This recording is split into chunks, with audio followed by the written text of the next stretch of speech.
بسم اللہ الرحمن الرحیم۔ جھوٹ ام الخبائث یعنی برائیوں کی جڑ ہے، کیونکہ اس سے معاشرے میں بے شمار برائیاں جنم لیتی ہیں۔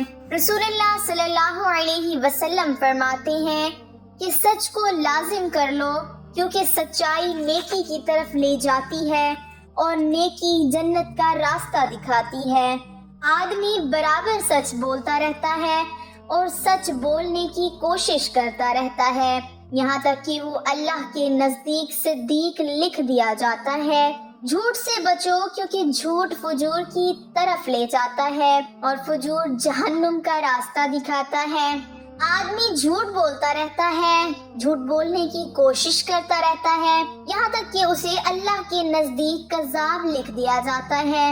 ایک فرمان نبوی صلی اللہ علیہ وسلم ہے کہ جو شخص جھوٹ بولنا چھوڑ دے تو میں اس کے لیے ایک مکان کا ضامن ہوں جو اس کے لیے جنت کے کنارے پر بنایا جائے گا۔ جس نے جھگڑا کرنا چھوڑ دیا اور وہ حق پر ہے، یعنی حق پر ہونے کے باوجود جھگڑا نہیں کرتا، اس کے لیے جنت کے وسط میں مکان بنا دیا جائے گا۔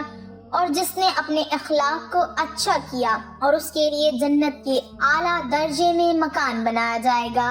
ناظرین، ارشاد نبوی صلی اللہ علیہ وسلم ہے کہ جب بندہ جھوٹ بولتا ہے تو اس کی بدبو سے ایک فرشتہ 1 میل دور ہو جاتا ہے۔ مزید فرمایا کہ بڑی خیانت کی بات یہ ہے کہ تو اپنے بھائی سے کوئی بات کہے اور وہ تجھے اس میں سچا جان رہا ہے اور تو اس سے جھوٹ بول رہا ہے۔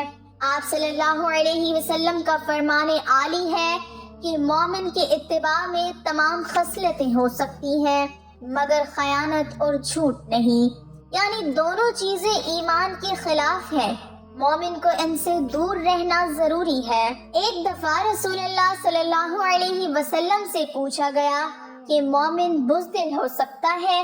فرمایا ہاں۔ پھر عرض کیا گیا مومن بخیل ہو سکتا ہے؟ فرمایا ہاں۔ پھر پوچھا گیا مومن کذاب ہو سکتا ہے؟ فرمایا نہیں، لیکن اس کے باوجود 3 جگہ ایسی ہیں جہاں پر جھوٹ بولنا جائز ہے۔ نمبر 1، آدمی اپنی بیوی سے بات کرے تاکہ اس کو راضی کر لے، اپنی بیوی کو خوش کر سکے۔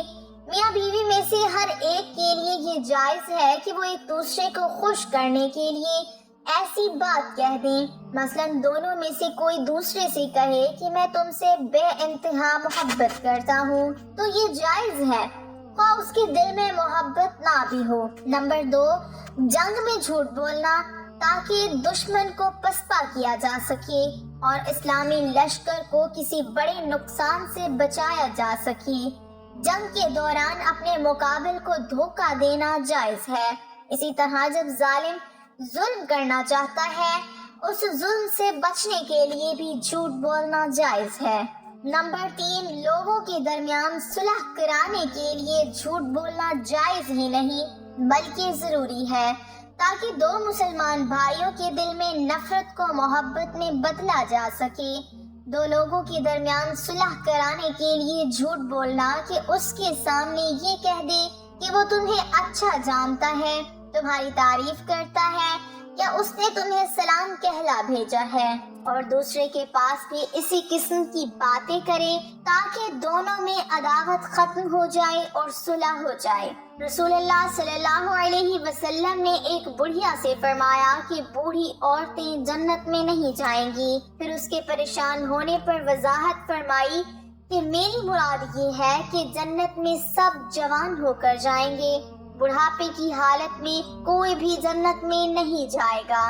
اسی طرح ایک موقع پر جب ایک سائل نے اونٹنی مانگی تو آپ صلی اللہ علیہ وسلم نے فرمایا ہم آپ کو اونٹنی کا بچہ دیں گے۔ اس نے پریشان ہو کر پوچھا کہ حضور اونٹنی کا بچہ میرے کس کام آئے گا؟ مجھے تو بڑا اونٹ چاہیے۔ تو آپ صلی اللہ علیہ وسلم نے وضاحت فرمائی کہ ہر اونٹ کسی اونٹنی کا بچہ ہی ہوتا ہے، چاہے وہ کتنا ہی بڑا ہو جائے۔ حضرت عبداللہ بن عامر رضی اللہ تعالی عنہ سے روایت ہے کہ رسول اللہ صلی اللہ علیہ وسلم ہمارے گھر میں تشریف فرما تھے کہ میری والدہ نے مجھے بلایا کہ میرے پاس آؤ تمہیں کچھ دوں۔ آپ نے فرمایا کیا کوئی چیز دینے کا ارادہ ہے؟ انہوں نے کہا کھجور دوں گی۔ تو آپ صلی اللہ علیہ وسلم نے فرمایا اگر تو کچھ نہ دیتی تو یہ تیرے ذمہ جھوٹ لکھا جاتا۔ حضرت عائشہ رضی اللہ تعالی عنہا فرماتی ہے کہ بعض لوگوں نے رسول اللہ صلی اللہ علیہ وسلم سے کاہنوں کے متعلق سوال کیا تو آپ صلی اللہ علیہ وسلم نے فرمایا وہ کوئی چیز نہیں ہے۔ لوگوں نے عرض کیا یا رسول اللہ بعض اوقات وہ ایسی بات بتاتے ہیں جو درست ثابت ہوتی ہے، تو آپ صلی اللہ علیہ وسلم نے فرمایا کہ وہ درست بات جنات کی طرف سے ہوتی ہے جسے وہ کاہن کے کان میں ڈال دیتے ہیں، جیسے ایک مرغ دوسرے مرغ کے کان میں آواز پہنچا دیتا ہے اور پھر کاہن اس میں 100 سے زیادہ جھوٹ ملا لیا کرتا ہے۔ ایک یتیم بچہ علم سے فارغ ہو کر مزید علم حاصل کرنے بغداد جانا چاہتا تھا۔ ماں سے اجازت طلب کرتا ہے، ماں اسے بخوبی اجازت دیتی ہے، اس کی قمیض کے اندر 40 دینار سی دیتی ہے اور بچے کو سچ بولنے کی تلقین کرتی ہے۔ یہ بچہ قافلے کے ساتھ روانہ ہوتا ہے۔ قافلے کو بغداد کے قریب ڈاکو گھیر لیتے ہیں۔ ایک ڈاکو اس بچے سے پوچھتا ہے کہ تیرے پاس کیا ہے؟ بچہ کہتا ہے میرے پاس 40 دینار ہیں۔ ڈاکو اس کو مذاق سمجھ کر چلا جاتا ہے اور اپنے سردار کو اس بچے کے بارے میں بتاتا ہے، تو سردار اس بچے کو بلا کر اس سے پوچھتا ہے۔ بچہ پھر سچ بولتا ہے۔ اس کی قمیض جب چاک کرنے پر 40 دینار برآمد ہوتے ہیں تو سردار کہتا ہے اگر تو ہمیں نہ بتاتا تو ہم اس مال کو نہ پا سکتے، تو نے ایسا کیوں کیا؟ بچے نے کہا میری ماں نے مجھے نصیحت کی تھی کہ کبھی جھوٹ نہ بولنا۔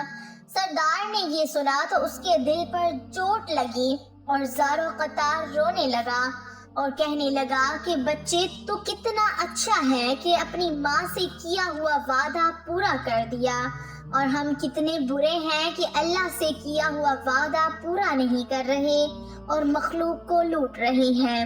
پھر کیا تھا، سردار اور اس کے ساتھیوں کے دل کی دنیا ہی بدل گئی، وہ انسان بن گئے۔ یہی بچہ آگے جا کر بہت بڑے بزرگ بنے۔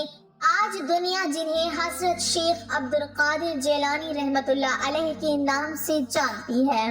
ناظرین، جھوٹ ایک ایسا فعل ہے جس کا شمار گناہ کبیرہ میں ہوتا ہے۔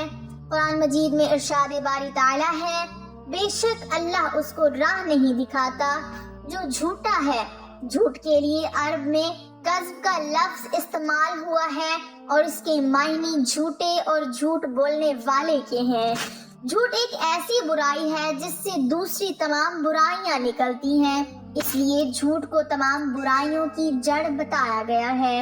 حضور صلی اللہ علیہ وسلم نے جھوٹ بولنے کی مذمت فرمائی اور ارشاد فرمایا جھوٹ گناہ کی طرف لے جاتا ہے اور گناہ دوزخ میں لے جانے والا کام ہے۔